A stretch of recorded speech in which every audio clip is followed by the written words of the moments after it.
Nous avons une grande joie de vous accueillir ce jour au Student Center sur le campus Soutard. Ils étaient au total 385 jeunes étudiants de l'Université Shalom de Bunia à prendre part dans une matinée de réflexion sur la participation politique de jeunes sous deux thématiques: la communautarisation des élections, bénédiction ou malédiction, et comment échapper à la manipulation juvénile face à la corruption. Deux thèmes respectivement animés par le pasteur James Biansi. On a échoué, finalement quelqu'un des autres est passé, et avec cela viendra le triomphalisme que nous avons gagné. À la fin des comptes, il faut prendre le feu pour brûler le village de tel, il faut se lever, chasser tel groupe de ce village. D'ailleurs, ils sont venus ici seulement s'installer, il faudrait les chasser.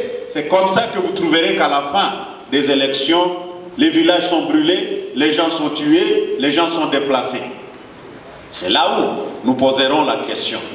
Ces élections, avec la communautarisation, la tribalisation, sont-ils une bénédiction ou une malédiction?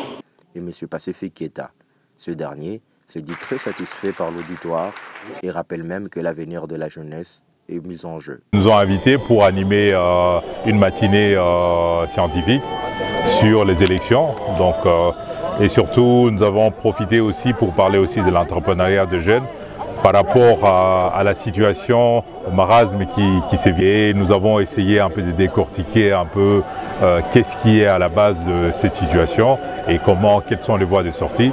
Je crois que nous sommes très satisfaits avec l'auditoire par les questions que nous avons reçues, et nous croyons que ça pourra, nous sommes en train de germer. On a germé un peu, mais on aimerait bien un peu que ça soit sur une grande partie de la jeunesse, pour qu'ils comprennent un peu les enjeux, parce qu'il y a leur avenir qui est mis en jeu, et c'est pour ça qu'ils doivent prendre ces processus au sérieux et savoir qui on doit voter, qui peut nous accompagner. Vous avez suivi aussi l'exposé de pasteur Biansi, où il a plus parlé des communautarismes des élections, que nous devons dépasser et voir un peu les personnes excellentes que nous pouvons proposer qui peuvent faire quelque chose pour notre société et pour que nous puissions sortir un peu de ce marasme. Pour Alfred Mabanzo, président de la coordination estudiantine de l'Université Shalom de Bunia, l'objectif est atteint. C'est celui de sensibiliser les jeunes étudiants pendant cette période électorale. Mon sentiment était vraiment de satisfaction, car nous avons atteint l'objectif qu'on s'était fixé avant. Donc c'est lui de sensibiliser les étudiants, surtout pendant cette période électorale en République démocratique du Congo, à pouvoir prendre ses responsabilités vis-à-vis de ses droits ainsi que obligations civiques. Faute de la communautarisation des élections, nous n'arrivons pas à élire des gens capables. C'est ce qu'a laissé entendre Janvier Bamnoba, coordonnateur pays de la Young Sub Organization, l'organisateur de cette activité en collaboration avec la coordination estudiantine de l'Université Shalom de Bunia.